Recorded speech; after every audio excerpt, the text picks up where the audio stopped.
Welcome to Good Service. We are your hosts, Ben Chung. And Kevin's Huh? Each week we'll be breaking bread and having real, raw, and vulnerable talks about life, faith, and everything in between, and always over a fire meal. Thanks for joining our table today. Let's eat. Folks, welcome back to Good Service. We are your hosts, Ben. And Kevin. And we have our amazingly talented friend in the pod today. We have filmmaker, actor, pastor, musician, great guy. Kenneth Chang is in the pod today. Hey, thank you. Thanks for having me. I'm so excited. We're excited to have you, man. What's up? Man, yeah, what is up? How are you? I'm good. So like, as you guys probably know, like working on like really creative projects, like you get so immersed in the project itself that you forget about like developing this, right? And here, who you are. So I've been like balancing, and then I just started looking for a spiritual director for somebody that I can meet with once a month through Susan. She connected me with some people. So that I can just check in once a month and say, this is how my soul is doing. So that's where I'm at right now. Creative projects and this project, soul project. Yeah. Well, let's get into a little bit of background of all that. I mean, I just mentioned a bunch of titles for you.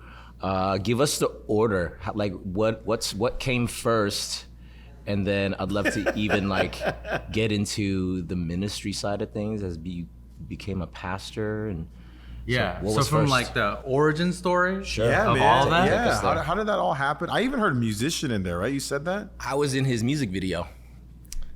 He was. Yeah. He killed it. What? I was actually super honored. No, so he's I met him through my brother, so I always just kind of knew him as my brother's friend. And then he hit me up about being in his music video. I'm like, I didn't even know you did music. Wow. I just knew you as a pastor. And then he had this really dope concept, and I even kind of acted in it a little bit. He did. He killed it. A little bit of acting. Whoa. And then a lot of bit of dancing. Okay. Yeah. All right. Yeah. Well, let's jump into that. I didn't even know any of this stuff. So What came first? What came first? Okay, so you said a great guy came first. Great guy, yes. Let's start with that. Yeah. Born in Los Angeles. Been here my whole life, from elementary school all the way to UCLA. Only child to my parents. My mom is an artist, and my dad is a handyman, and he's been doing that for a long time. And it's only since I was, I think, college or high school, like they came back together and started living together. And that's a whole story in itself. But ever since I can remember, I grew up in the Korean church. I probably went to every single Korean church in Los Angeles. I can just spout them off, but I've been to like every Korean church. Wow. And that's just because I think my mom raised me as a single mom. And I think the only source of community, safety, like some kind of meaning other than her, 9 to 5 and raising me, was a church. But also it was free daycare. Like she could just like drop me off. And Korean churches, they had like Taekwondo classes. Yeah. They had like, Korean classes, all of the above. Yeah. So I would just go there on Sundays from morning to evening. But your mom would just drop you off at church. Yeah, sorry mom, like just throwing you under the bus. But like, I think she would just drop me off and be like, oh God, thank God. Like just go off. But she would do that. But then she would come home and be like, what did you learn today? And I'd be like, today Jesus saw a man that was blind. And then he spit on mud and he put it on his eyes. And he says, your faith has healed you, or something like that. And she would tell me that the secondhand storytelling of me telling her what I learned would really move her. And so she would go to church and she'd be like, I want to hear for myself. Wow. And so she wasn't even going to church with you. She would just drop you off and then curiously ask you what you learned. So it wasn't like you were going to church with your mom? I think at first, I think at first that's what it was. And then she started getting involved, and then she really liked church. And so, fast forward, like I was 19 years old. I've been in the Korean church for so long. My mom found a newspaper clipping in the Korean Times, and it was like, we're looking for a youth pastor. She's like, this is perfect for you. And I was like, Mom, I didn't go to seminary school. Like, I don't know. How old were you? 19. I was a kid. I didn't know what the heck I was doing. She's like, just call them, okay? So I called them, and they're like, do you have any seminary experience? I was like, no. Okay, like, do you have a passion? I was like, yeah, of course, I have a passion for the church. And now, was that because you like grew up in the church? Is that where the passion's from? Or was there like some significant moment where you're just like, I love God? Yeah, I think there's two moments. So I went to Oriental Mission Church when I was 6 years old, and my pastor knew that my dad wasn't around, and there was a lot of trouble and stuff like happening in my family. Split up when you were young? So my dad was at casinos, basically, and he was gambling a lot, and that created a rift in our family because a lot of the money we saved up to buy down payments on houses and things like that. I feel that, man. That was just gone. And so he would, I think, in his mind, go back to win it back, but it just became this like cycle. Right. And just brief context, he's a survivor of the Korean War. I think this was his way of dealing with pain. Anytime he felt any kind of discomfort or pain, he knew he's either gonna fight or run. And the best way for him to run is to be absorbed into, gambling. And honestly, a film I'd love to make in the future is like a gambling film, especially with like an Asian American family. But I digress. So there was a man named Pastor Kim who called himself Shalom Man. What? Yeah. Shalom Man. Yeah, so he would walk in, and then there was like the elementary department, and he would walk in and be like, Shalom! And all these Korean kids would be like, Shalom! Right? And we loved him because he wouldn't just give a sermon, he would do skits, he would act. He came dressed up as Jesus. And one time during a VBS skit, dude, he like straight up like had like real blood with the not real blood, but blood, but with they did a whole crucifixion thing. I don't know how they did it, but I just remember as a kid we were all just like, whoa, like and it was all just Korean people like putting on this like production. But anyway, I think my mom pulled him aside and said, hey, I think Kenneth really needs help. He needs like some kind of like voice from a man who's a person of faith. And he sat me down. I remember I was 6, 7 years old, and he's like, I'm gonna pray for you. And I was like, yeah, sure. Like I wanted to go to lunch, but okay. And he started praying, and he was like, Lord, may Kenneth be the leader of the future, the captain of the future. May he be the leader of the future, captain of the future. And I just remember, even at a 7-year-old mindset, I just remembered, oh, that's not like just an ordinary prayer. That's a mantle that has some weight to it. And I just never could shake that. And by the time I went to, we moved into a church when I was in 5th grade. My dad was the live-in janitor for a church on Western. By the time we moved into there, like I had this sense that God was like pulling me towards like ministry. Cause like at a young age, I would tell my mom, I'm gonna be a lawyer and on the weekends, a pastor. And when, it's like the perfect Korean human. Yeah. I know, the perfect Korean human, yeah. Absolutely. But what my mom she didn't really quite understand was she was buying me VHS tapes all the time. And I would watch these movies made by Steven Spielberg, watch E.T., and I would have these spiritual experiences watching these movies. Lion King, I had this spiritual experience. While all my friends were like, oh, I loved Lion King, I'd be weeping. And I wouldn't quite understand why these films would speak to me. But films are able to give us language to make sense of what's going on in our heart and in our mind. I think that's the beauty of art, is that we can't even pinpoint the emotions and the things we're wrestling with, but film allows us to do that. And so, long story short, sorry, this is a long story long. Basically, I'm at this church, 5th grade. My parents are like, we're gonna go. So my dad was in and out of my life, by the way. But when he was living with us at this church, one evening, he woke me up and he says, hey, we're getting our sleeping bags. We're going to the main sanctuary. It's just gonna be for fun. So 3 of us went into this giant main sanctuary in our sleeping bags and we're sleeping. I'm in my underwear. I'm like 10 years old, and my parents are like, go up on the pulpit. And I was like, oh, what? like, is that okay? He's like, yeah, go up on the pulpit. Like, just like, go ahead. Like, just have fun. And I went up in my whiteys, you know, like, This my is a underwear. very funny picture in my head. Yeah, you see this little Korean kid with like white underwear, and I get up on this podium, and my parents like, go for it, and I just was like, you know, God loves us, and it was just flowing. It was wild. I was 10 years old. I didn't even really know what I was saying, but I just knew I was up there for like a good 30 minutes, and I was just imitating what I saw from my pastors. But this was the first time in my life I felt this sense of a presence in that room, and it was so thick. And I felt this presence was like, I am happy with what I'm seeing. Whoa, dude. And so That's to wild. answer your question, those two things kind of carried me to the time when I was starting to be a youth pastor at 19. Wow. Yeah. Wow. That's dope. That's dope. That's crazy, actually. Well, that's a perfect segue to get into our wonderful meal. I think I'm just hungry because it's just sitting right in front of my face. So let's get into the food. What are we enjoying today, Kev? We are enjoying Yunomi Handroll. So today we got the hand roll kit and we got some cut rolls. So I actually last time we had it all open, but this time we wanted to show the box because it was so pretty. So I'm gonna open it now in front of the camera real quick. So now we're gonna do an unboxing. Basically, I'm adding rice, then I'm adding some of the fish, some of the cucumber, and you gotta add the shrimp, and then I'm gonna roll it up. And then this is it right here, and you eat it. Let's see. ASMR right there. Dude, that's good. That's the bomb.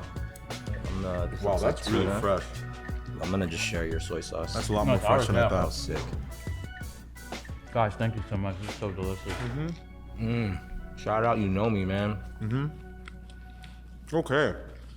So now, at 19 years old, you see the ad, right? Your mom sees the ad, and you're going, hey, you know, there's this opening for youth pastor. You take the gig. You're in it, right? You get the gig, I'm assuming. I did. You did. Okay. So after you get the gig, when were you like, did you have a moment of like, what am I doing? Oh yeah, absolutely. I think the very first Sunday. Oh, nice. Yeah, I showed Oh, up so like this is still no seminary. You haven't gone. no seminary. This is all just Bro. like secondhand what I received from other pastors, watching things on TV. At the time, like I would watch like Joel Osteen and stuff like that. Okay. Like, you know, like Wow. back then it was like like I'm a kid, like I don't know better. So anybody that proclaims that they're speaking the gospel or whatever. Yeah. And so for like 3 years, like what I did well was I think I loved those students. But what was hard for me was like I didn't really have this theological framework to really teach at a level that I think they needed. At the same time, they were kind of rascals. Just like always like causing trouble. But that's fine. Like it was fun. So when was seminary then? When were you like, I need to get like, I need to get serious. Like I need to get equipped. I need like knowledge. Like when was this? Yeah, so that was in 2014. I went to Fuller Theological Seminary. Before that, I really wanted to be an actor. That's how I like started in the industry. So I graduated UCLA. I was a pastor, and on the weekdays, I was like auditioning to be an actor. Oh. Yeah, so those two lives were happening. Any funny gigs that you got in the beginning that we could talk about? Yeah, if you go on like HBO Max right now, you could probably see like episodes of me on like The Middle.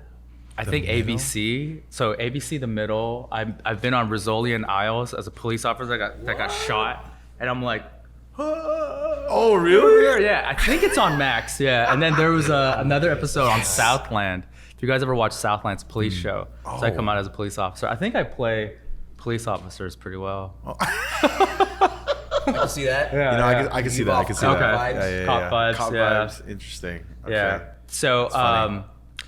I got introduced to a management company.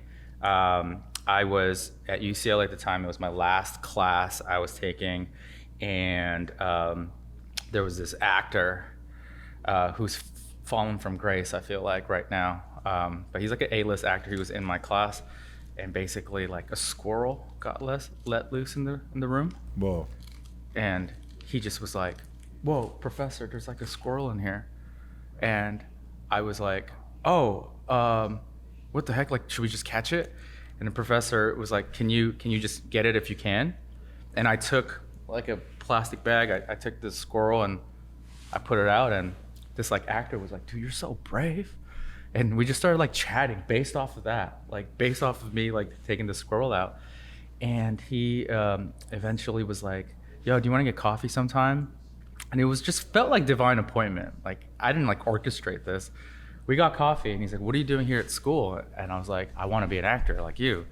And he had just done like Spider-Man and all these other films. And he's like, Are you allowed to say who this person is, or you'd rather not?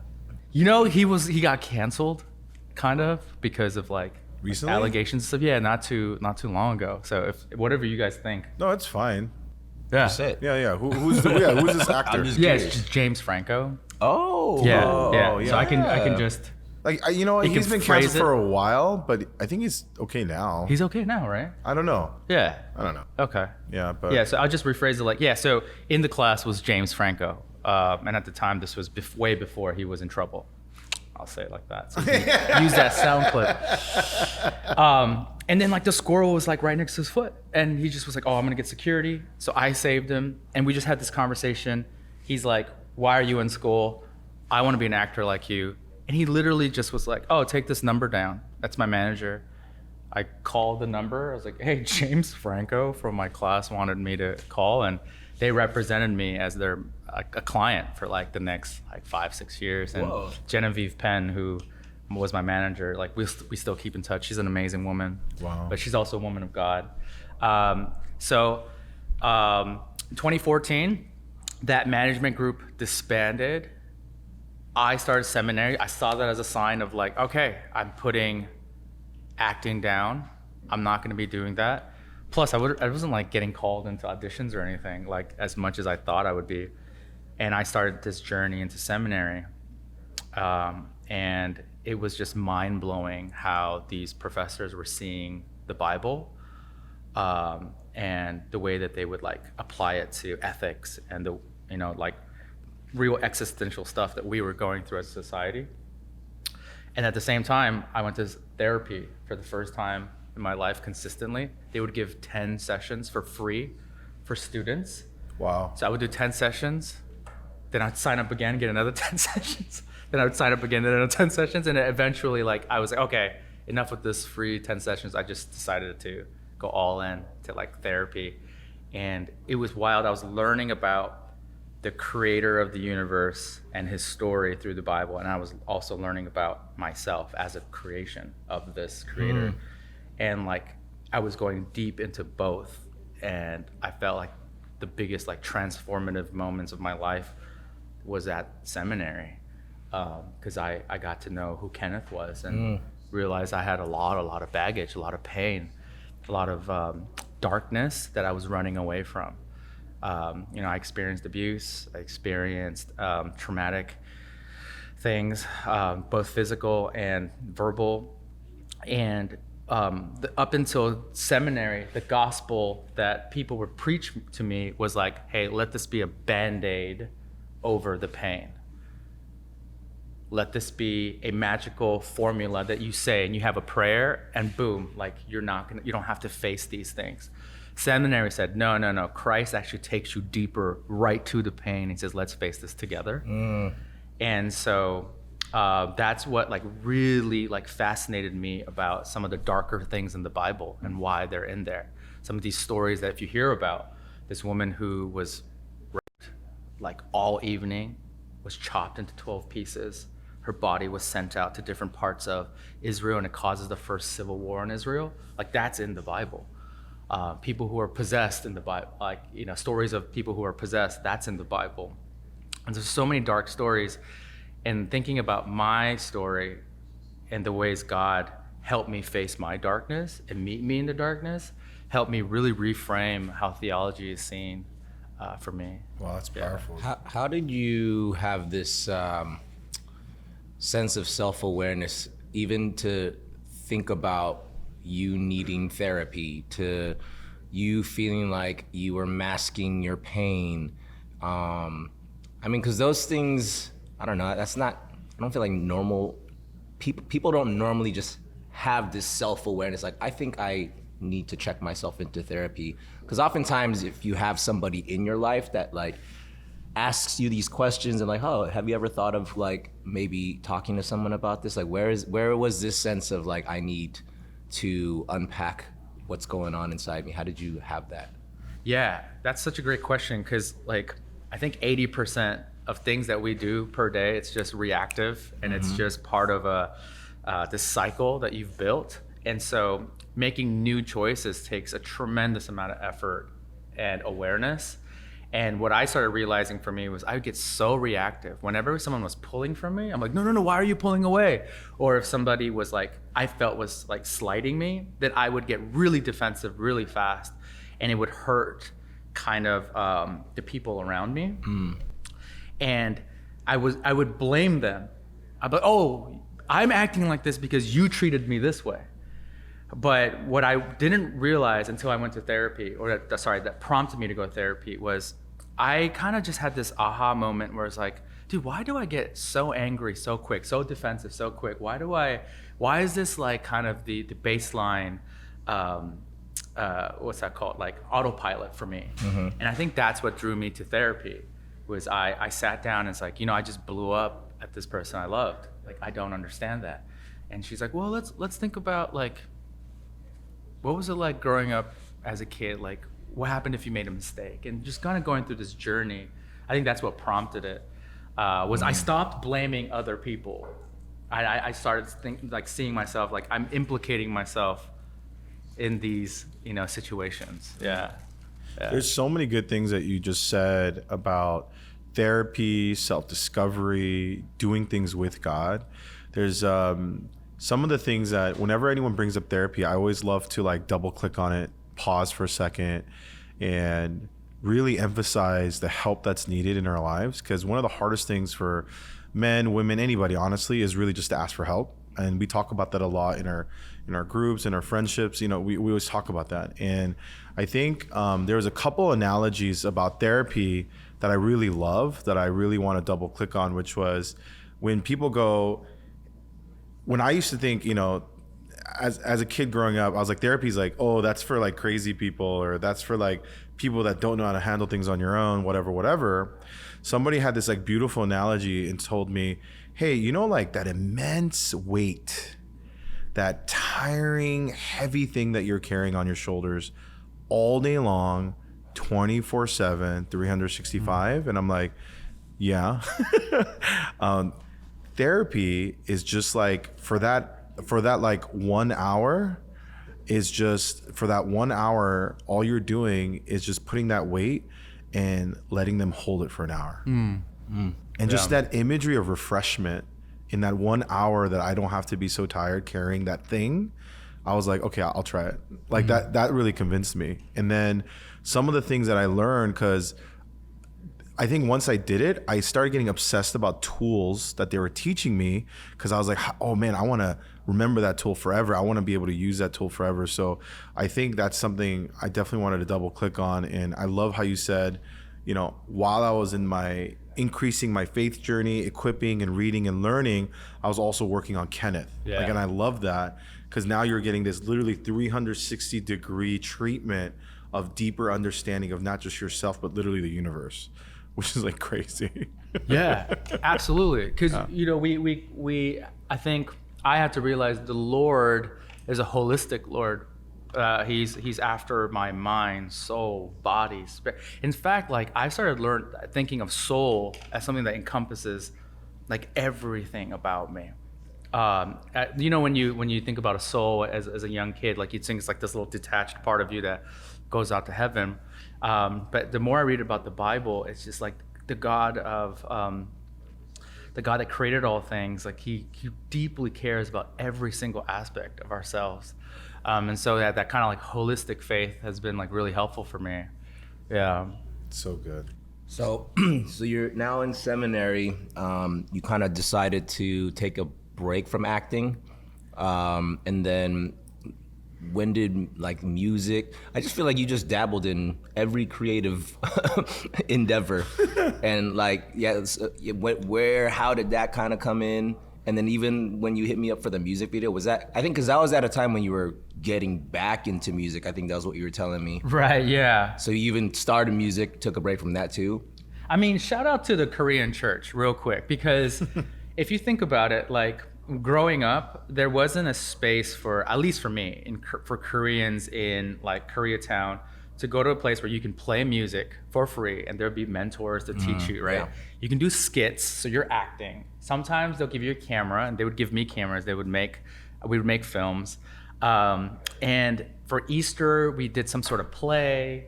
You know, for VBS, we did some sort of like creative thing we would design. It's wild to think like some of the most creative people we know started their journey at a church, like building God's kingdom. But it was like, we weren't conscious of it, but I always think it's like the Lord preparing us. And so that's how I think that like kind of multi like dimensional like artistry, like the kind of like the hyphenate of like, what is that called? Like when you do multiple disciplines? Yeah. Something Multiple like that. disciplines. Yeah, multiple disciplines. Yeah, sure. Renaissance man. Really talented. Oh, Renaissance man. Renaissance man. There you go. I think Yeah. that stems from doing that, like I think on a weekly basis at a church context. So yeah, I led worship, made films at church. The first film I ever made was at the church I lived at, and so I just carried that with me. And then when I was in seminary, God was like, okay, like, I think I want to do something with this. Now, honestly, when I was creating music at that time, like I would just take really personal things and try to like make it into songs. So Jasmine her father had, like he had kidney failure. He passed eventually, but he had kidney failure, and she was kind of describing, this is my girlfriend, by the way, describing how she wants to give one of her kidneys. Wow. And he didn't want it because like it would cause too much pain and things like that. And so Whoa. just like kind of listening to that conversation, I created that song Donor, and I explained it to Ben, and I let him hear it, and he was like, dude, like, yeah, I'd love to dance for this. Like I immediately was like, dude, if Ben Chung could dance for this, that'd be really cool.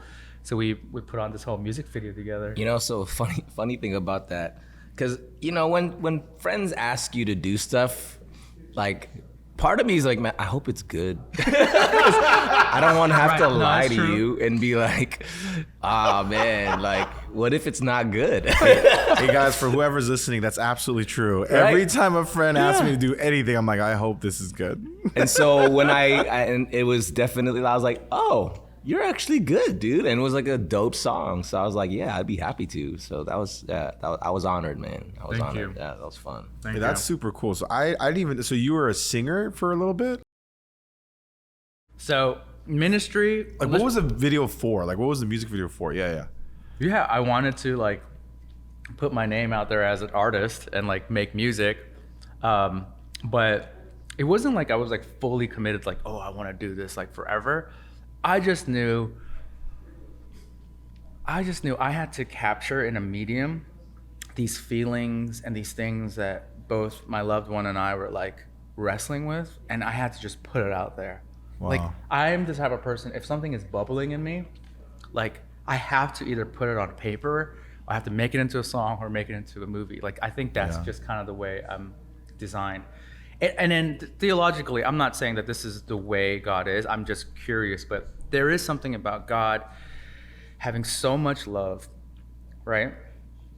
That there's something called an incarnation. Like literally he steps into a physical body. Like he has to take that love and he has to put it into a body for other people to experience that, so that this body is now interacting with others, and this body is like taking on the sins of other people.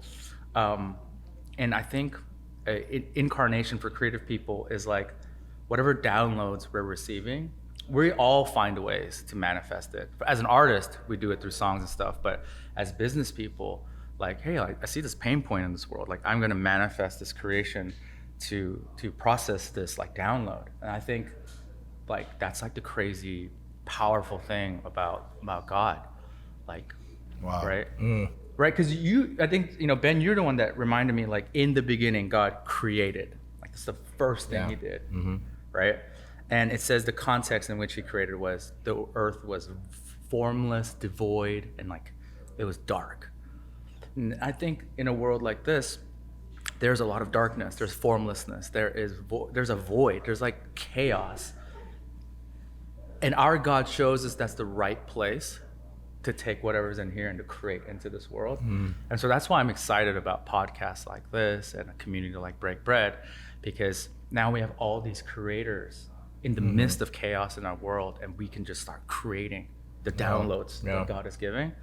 And so I'm like, whoa, like, yeah. That's dope. That's dope. One thing that I feel like is a common thread that I see in you in all the things that you do, like being a pastor, being a musician, being a filmmaker, being an actor, and then just even you, whenever, I don't know if you notice, whenever you talk, people listen. I think there is a charisma about you, and I think it's your ability to tell story. I think that you're an incredible storyteller, and I think with that too, as you're talking about like God, and the first thing that he let us know about him is that he created, right? In the beginning, God created. And even you standing up on the pulpit at 10 years old in your underwear, going off for half an hour of you don't even, but like you were kind of just going, right? And yeah. And that is like a thing that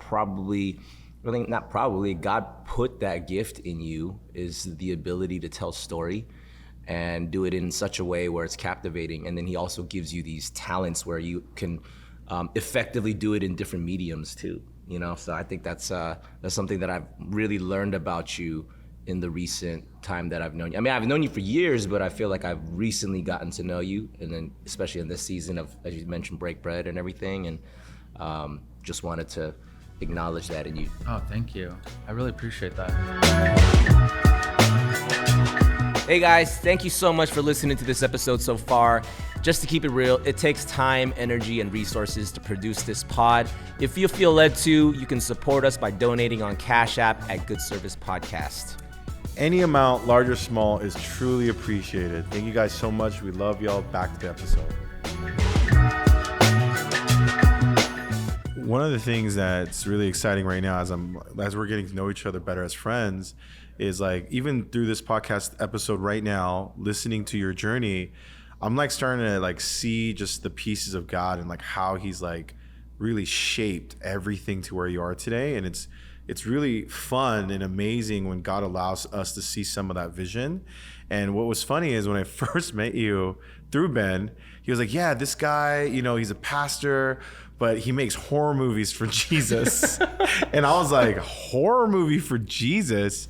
And here's my thing. I hate horror movies, right? Like that's like my background.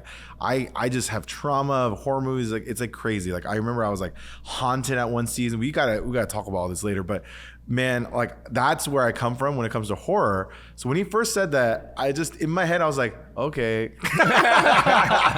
Like, all right, like whatever. Like I just like kind of like brushed it off thinking, oh, I'm sure like maybe it's just separate or whatever. I don't know how I processed that information. And I was just like, all right, it's all good. And then we had the chance to be at the screening, watch your short film, and for the very first time, because I know you and like just getting to know you and how much you love the Lord, like for the very first time, I genuinely watched a horror film and felt the story of God. And it like blew me away. Yeah. I felt it and I was like, whoa, that was wild. And I like, it even like took me time to process it even afterwards. So I definitely see God using your talents to now. And I think it's amazing, dude. I just had to bring that up because I was like in so much doubt. But today I get to sit here and go, I get it. And it's that, and you said it best. Horror brings the best, way to showcase a story of the ultimate evil versus the ultimate good this way, right? Yeah, which is crazy. So I thought that was good. Yeah, amen. I mean, I feel like I could tie this to kind of like the story I was telling about, like going to therapy and everything. I'm realizing perhaps like God includes the darker stories in the Bible to point us even closer to Him, right? The one that says, "Do not be afraid." But like, let's think about so John the Baptist, right? He's in prison, and like this girl gives this dance, and King Herod's like, "I'll do whatever you want." And she's like, "I want the head of John the Baptist, this like prophet, this chosen one of God, the cousin of Jesus, someone that Jesus grew up with." And the guy's like, okay. And he cuts his head off, puts it on a platter, and just like brings it into a party. Like, that's horrific. That's a horror story right there, right? Yeah. Wow. And it says right after that passage, it's one line. And this one line always like haunted me or like hit me in a way that I was like, whoa. It said, when Jesus heard about John, he withdrew alone to the mountains. And it was just one verse. And I just remember reflecting on like, oh man, like someone you love so much that you respect and honor, that you pointed to and be like, dude, that's a prophet right there. He was like, his head was cut off, and Jesus' first reaction was like, oh, I need to be alone. I need to get away. Like, this is just too much grief. And like, I remember reading that just line and just sitting by myself. I was like, dude, our Lord is a Lord that feels grief and darkness in that level of like, I need to get away. And I think a lot of church people don't know this, but immediately after that story is the story of the 5,000. It's these people who are all hungry, and it's probably more like 10,000. They're hungry, they've been following Jesus, and Jesus is like, who has food? I have 5 loaves and 2 fish. Okay, bring them over. So he multiplies and he feeds the multitude. So what that taught me is that it was from the depth of grief, sorrow, of being alone and wanting to like hold on to that darkness and just kind of process that. It was from that Jesus gave abundance. Like, he's like, oh, there's hunger here. Like, I want to give. And it said that he had compassion for them. Wow. And like, one story is right after the other. And so I feel like our calling, and my calling as a minister, a filmmaker, is like, I've processed the dark times and the things that made me grieve. But it's from there, like, I want to overflow whatever grace that I've received from getting out of that into the world and like multiply that. And so that's kind of how I started thinking about like leaning into some of the, I guess, more darker stories. Yeah. Yeah. One thing I want to, okay, by the way, I didn't even know that story because I don't know the Bible as well. So I'm like hearing that like pretty much for the first time right now. And what's crazy is I was sharing with one of the sisters in our Bible study recently, because they've been like going through a season of weariness, tiredness, exhaustion, and just feeling like they can't perform at their best, right? The season of pretty much darkness, right? And one way, how you're saying, like when you're in a season of darkness and then you go into the season of abundance to give back from it, I'm also seeing it where, yes, that's like the journey, but I'm also seeing it where it's like when everything is taken away, when everything is at the lowest, it is the setup for God to come in and just flourish. So you take all that self away, and that literally, there is no other option but God to do what he does best, right? And so I think that was the encouragement I get now when I'm down, when I'm not enough and I can't do it on my own will, my own power. Great. All right, God, now I'm out of the way. Go do your thing. And I think that's been something I've been learning a lot. So that's pretty good. Yeah, amen. You know, when you invited me to refuse the screening, I had zero context. But you love horror movies though. I didn't even know it was a horror movie. Like literally, really? I had no idea what I was I was like, oh, Kenneth invited me to this screening. I'll go support him. That's literally my only thought. That's awesome. And so when the screening started, I was like, is this a horror movie? Because I was like, why is it so dark? And you know, as I was processing, you know, in real time, I'm like, oh wow, he chose to go this route. But I'm like, this is the only way to tell a story like demonic possession. And I mean, you dealt with you addressed a lot of themes that are very dark, suicide, drug addiction, mental health, and then like demonic possession, you know what I'm saying? And also the way that you just interwove your own personal life experience of living in a church, and then you addressed a lot of the Korean church cultural things and just the tension between being Christian and doing the churchy thing, and then also like sort of like gossiping and and judging, and you know what I mean? Like there's so much of that in there. And then I was just like, oh man, this is like the best way to tell a story like this, is to go in the horror genre. And so what I also really loved about it was I was like, because as a Christian and as a creative, like I've always struggled with the like, should a Christian do this type of thing? Right. Like, are Christians allowed to do this, right? And so like it just kind of it just made me think, and it kind of threw me off. I'm like, why do I think that Christians aren't allowed to touch a certain type of creating something? And I love that you went that route and it wasn't like, let me do this to be edgy, let me be this like cool Christian, but it's just the way that like you're talking about horror stories that are in the Bible, like yes, cutting someone's head off, and like and then even the story of like Legion, right? Like that if you actually were to witness that, it'd be terrifying. And so I love that, even for yourself to go that route. I'd love to hear, were you battling any sort of like, should I be doing this type of question, or was it something that you just felt very confident, like, nah, this is what I'm gonna do, and I feel good with this? Yeah, that's like a really great question. It's funny, growing up, I hated like horror movies as well at a certain point in my life. It's weird, like I grew up with Alvin Schwartz. It was this series called Scary Stories to Tell in the Dark. And I love that. That series. Book. It was like the black and white. Those are the only books that I read when I was a kid. I hated those. I loved it. And so I would I would read that like in elementary school, and then I think it was in high school. I was like, that's it. I can't do any horror anymore. Right? Maybe my imagination was getting too out there. But as a kid, I would realize like how much I would get lost in horror. Like even to the point where I couldn't I wasn't thinking about what was going on at home. So here's the thing, there was real horror happening at home, like abuse and all these things.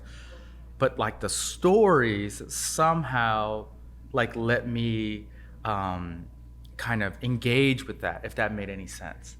Like reading those was therapeutic to me, because like I didn't have anywhere to go and say, dude, my dad did this to my mom. Like that wasn't happening. So the story itself allowed me to have a space where I could engage with something that makes me afraid. And the only way I could tell this particular story about an addict, so Refuse is about an addict who struggles with meth addiction. He lives in the basement of a church, and a real life demon gets loose. But the church has already demonized him. And they're like, yo, this guy's just an addict, right? And the question the movie's trying to ask is, how can anybody have hope if they're facing real demons, but they themselves are demonized?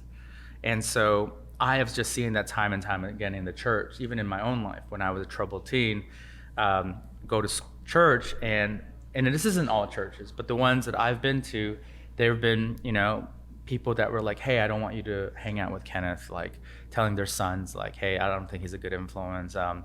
And they would approach my mom, and they'd be like, how can you be a mother like this? Like, he just got suspended again. Like, you gotta like fix this. And like, so I became a project to be fixed. I wasn't a fleshed out human being. And they never asked the question, like, what's the context in which he was developed to be this way? You know what I'm saying? And so, wait, why did you get suspended? Dude, man, I was just always fighting. Like, I don't know what it was. Like I'm sure, like, if you grew up in a household where that violence was as a quick option to solve issues, you would carry that into the school. 100%. Yeah. And then growing up in Koreatown, Los Angeles, I don't know if it was the 90s, something was in the water, it was the music. Oh, yeah. No, everybody was like this. Everybody was fighting, dude. We were angry. It was an angry generation. Everybody was, it was funny. I fought a lot during those years as well. So. Yeah. We would wear our solos. Yeah. You remember solos? And Jinkos. Jinkos, And then we would just all fight each other. It was just really wild. If you think about it, it was like all of us, whatever we were dealing at home, we were letting it loose into the playground, right? And so that's why I thought the church, now I believe the church is such a beautiful space where people can come in, they worship and they start crying. They can go to God, they can be angry and they can pray and say like, I'm mad at you, right? Dude, they could release it at the altar and then go back home. And that's why I'm realizing, man, a church as an institution, like it's such a beautiful place to offer that. But to go back to Refuse, I dealt with addiction. My dad dealt with addiction. My friends dealt with addiction. And anytime that addiction became too crazy, they would come to church. So I had a particular friend struggle with meth, come to church. And he would say things like, yo, like, I heard you in my room. Like, were you in my room? It's like, no, I wasn't. Meth is one of those drugs where it makes, you kind of have psychosis. You start seeing and hearing things. And I've seen the failure of the church, even myself as a minister. I didn't know how to deal with this. And I know that mental health professionals, like they are always necessary to be able to deal with this. But even on a church level, I feel like showing more grace, understanding, questioning more, like supporting more than just pointing fingers and kind of ostracizing, which is what I've seen so much, is kind of why I thought this has to be a horror story. This has to be. Like, that's the beauty of horror stories. I think you can get lost in the demons and everything, but like the core message is, this is a guy. So let's just remove the demons from my movie. Mm-hmm. It's still a horror story because here's a guy, everybody in his life has given up on him. That should be horrific to us. Mm-hmm. Yep. It should be. Right. Evil Dead. If you guys have watched the 80s something, Evil Dead. So one of my friends was describing a friends group watching Evil Dead. Halfway through the movie, one of the guys got up and he's like, dude, I gotta go. I gotta leave. And they're like, whoa, you're so freaked out. You're scared. He's like, no, you don't understand. This movie is not about the demons. It's about a guy losing his friends one at a time. And that's what's going on in my life. I can't deal with this. And he just walked out. And I think that's the power of horror movies is it's all symbols. It's all like things that symbolize the real horrors all of us are facing, but we're too afraid to talk about. And so that's what I want to do with my film, is if I show it at a Korean church, and I have had pastors come to me and they'd be like, hey, that's my son. That's my son. And I don't know how to talk about him. People in my church think he's just like this loser. And he's like, your film like somehow captured this like idea of like, no, there's still hope there, you know? So yeah, that's how Refuse became a horror film. Yeah. I mean, dude, you more places. You got to show this in more places. Yeah, bro. please. I mean, That'd be great. Think, like everybody in Koreatown needs to see this. I mean, but that's also the thing too. I mean, yeah, we keep saying Korea, but like, I don't think you have to be Korean to identify thematically with what you are addressing in this in the film. Yeah. So that's really good. One of the things immediately after the film, I still want to pitch this to Kenneth all day long, is that I felt like because for me, when you're saying you would escape into horror films or it would take you out of this horrific place in your life, I did that with like superhero things. Like I had so many comics growing up actually, but I didn't really share it with everybody. That was just like my thing. So like I would be out hanging out with the cool kids, whatever, but reading comics at home. Like, nice. like that was what were you reading? I was obsessed with I was obsessed with Incredible Hulk. I was obsessed with Superman, but I read both of those. Excellent. And what's really interesting about both comics that people don't know is a lot of the story arcs of Superman is about loneliness. And I didn't grow up, I grew up kind of lonely the way I grew up because I also came from a broken home, no father. So there wasn't like that stability at home. And so loneliness is something that I didn't know how to deal with properly. So I gravitated those characters, like, because the Hulk is based off Frankenstein, where humanity is against him and he's super alone. And Superman, because he's so overpowered that no one understands him. Superman is literally holding back every episode because he could literally destroy the world. So it's like this whole like context around loneliness. But anyways, and this is where I wanted to like pitch Kenneth is that at the end of that film, not to give away spoilers, but there's this, because we talked about, you know, major horror happening and then this redemption. I was like, this is the origin story of like the Korean American Constantine, where he fights demons and he would gain superpowers from that from that moment of how he fought his own demon off.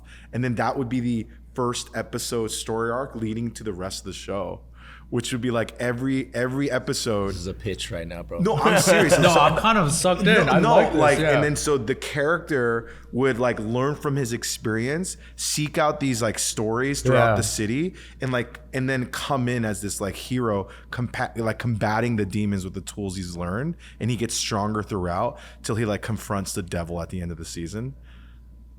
Dude, let's do this.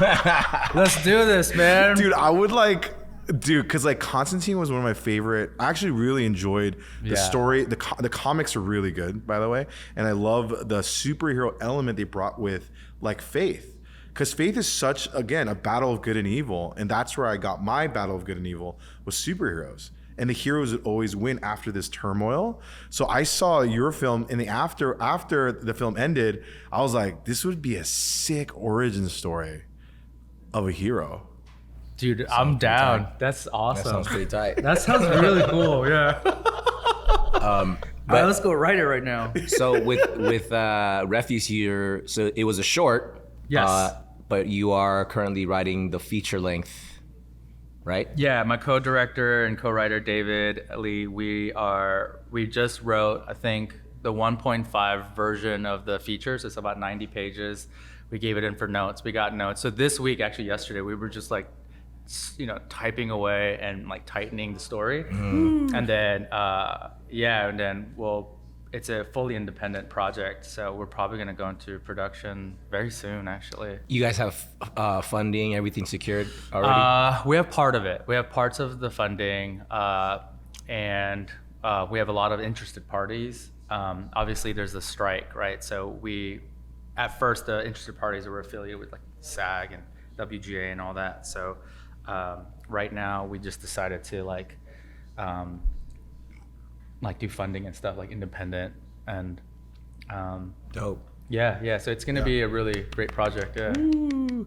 And speaking of projects, let's segue into another project, which is a story series that you've been writing. Yeah. Yeah, I'd love to know more about that and this whole world of writing you're doing. I'd love to learn more of these stories. Yeah. So after creating Refuse, I was reading some of these I was like, oh, you know, there's a bunch of horror stories in the Bible, and I was a youth pastor at the community church at Holliston Dream UMC. Shout out to my youth kids, my ex-youth kids, yay! Shout out.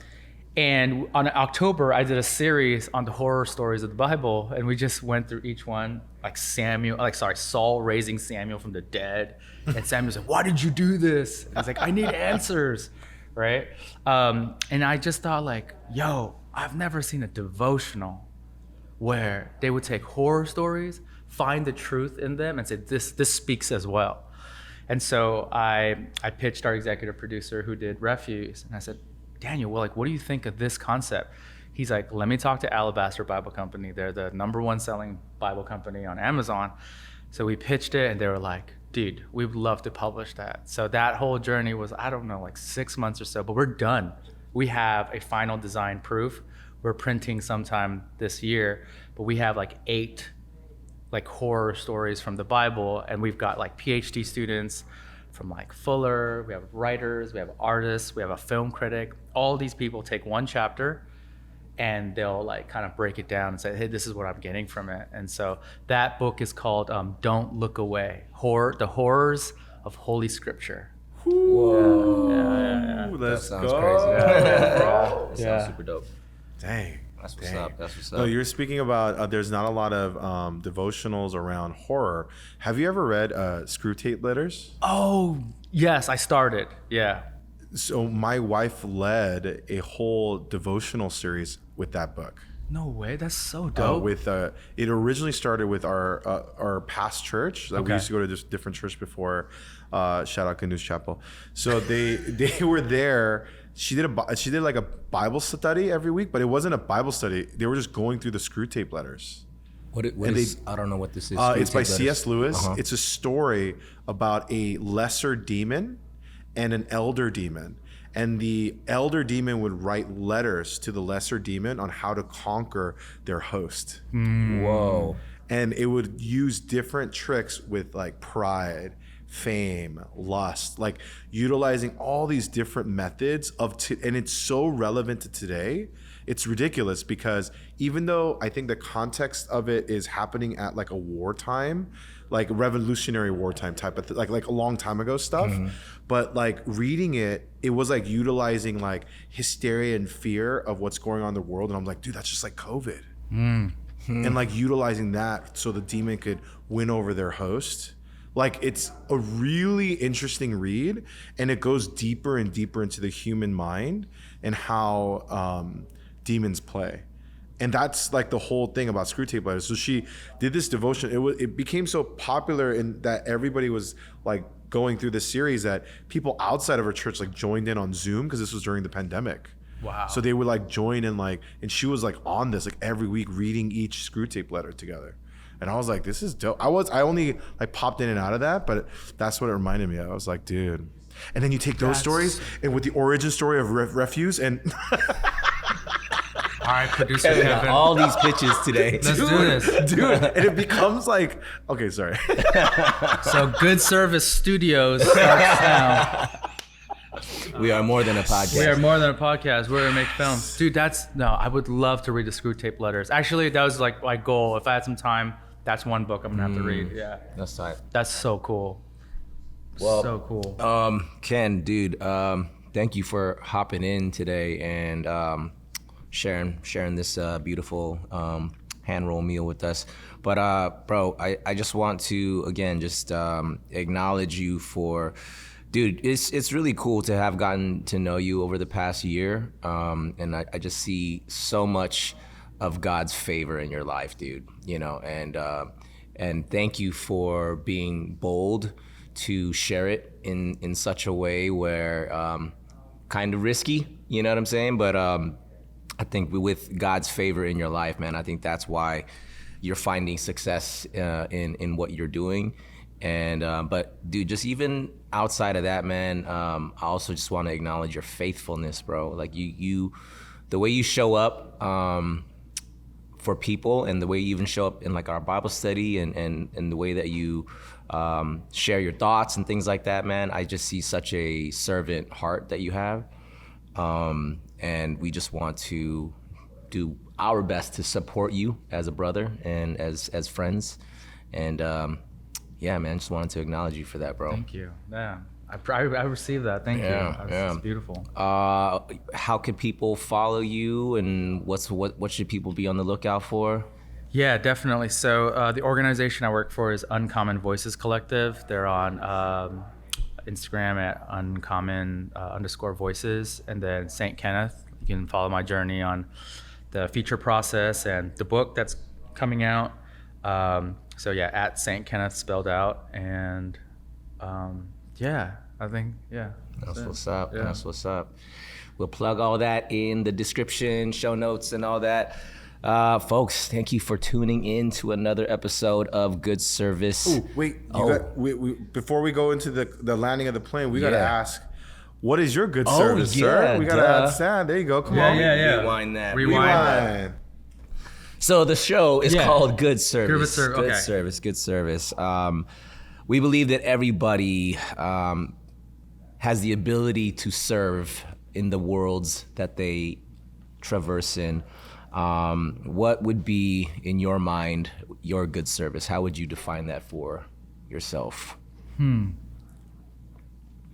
I shouldn't have taken this bite. I know. He's literally. I saw him do it too. It's all good. I'm like, he's It's My a, bad. it's a food show. We're eating. he put that right in his mouth before you could answer. No, dude. it's That was all the good. best. Take some time to digest that. So you're about serving the world. What can I? What about? How do I feel like? What I'll is do good that? service to you? Yes. Yeah, Oh, yeah, okay. Yeah. Ben always encourages me to Ben always says, "Man, you're a great storyteller, so I'll tell a story." Tell a And story. then I'll end with that. But Yeah. thank you so much for always encouraging. Thank you for having me. Right before the pandemic, I stepped down from the ministry I was just serving at. A beautiful ministry, Yo in LA. Like, love these people, but I think I just was burnt out, and I wasn't in the right mind space mentally. I stepped down. And I decided before going into tech, I wanted to go into tech sales. I decided I'm gonna go to a restaurant. I'm gonna work at a restaurant. And I worked at Republique. It's on La Brea and Wilshire. And it was probably the most strict, most excellent service in terms of like how they structure things. Like if someone sits down, you go in, you have this presentation, you make sure their napkin is at a right angle, you put the fork right next to it. We wipe down every single thing. And it's all about like, you walk in, you take control and said, this is the menu. This is the steps you go into the menu. If you do this, this is what will give you the best service. And the wine that pairs with these things would be the best. And it's this whole team that's dedicated so that these guests would have a really good time. In fact, if you made a mistake, like the manager would pull you aside and they would say things like, Kenneth, you know, this couple, they might have saved a lot of money to be here tonight and have a special evening. And so to have had this mistake on their bill, that gets in the way of that. And I want you to start thinking of it that way. And I was like, what the heck? And eventually I was fired. I'm not cut out for the restaurant industry. Story. I'm not cut out. But what I'm trying to say is, what is good service to me? Dude, intentionality.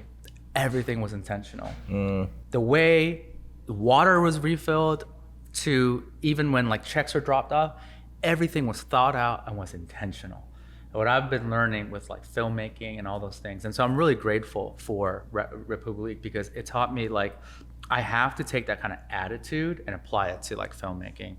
Everything you see on screen, everything I write, the way I deal with the people I work with, there has to be intentionality behind it, meaning like effort was put in. And it's harder, but that makes the difference. That's why this place had like, it was the #1 restaurant according to LA Times during that year of 2019 for both morning and evening. And it's because they took this attitude of like, dude, when these guests come in and they sit down, we are giving them an experience. We're giving them something. And so that's kind of like how I've been trying to approach ministry and all these things. Like, so like today when you were asking like, yo, like what, like, you know, how did you, like, what did you do today? I was like, man, I was prepping for this, man. I wanted to be intentional, you know? I don't know if it came off, but Very much so, bro. I think that's what it is. Like, it's like putting that extra effort to say like, I really thought this through and I'm going to like act from this intentionality, I think is what good service is. That's good. Yeah. That's good. Yeah. I love Awesome, that. man. I love that. Awesome, man. Thank you. Well, your thoughtfulness is it's definitely evident in all the things that you do. So want to give you your flowers for that. Oh, bro. thank you. Thank you. Folks, thanks for tuning into another episode of Good Service. Make sure you like and subscribe so you don't miss an episode. Follow us on our socials, Good Service Pod, on TikTok, IG, all the things. Let people know that you're listening. We appreciate y'all, and we'll see you on the next one. Peace. We out. Peace. Thank you for listening to this episode. Make sure you like, follow, and subscribe, and leave us that 5-star rating. Follow us on Instagram and TikTok at Good Service Pod, and on YouTube at Good Service Podcast. And if you'd like to support us, you can donate on Cash App at Good Service Podcast. Thank you. Peace.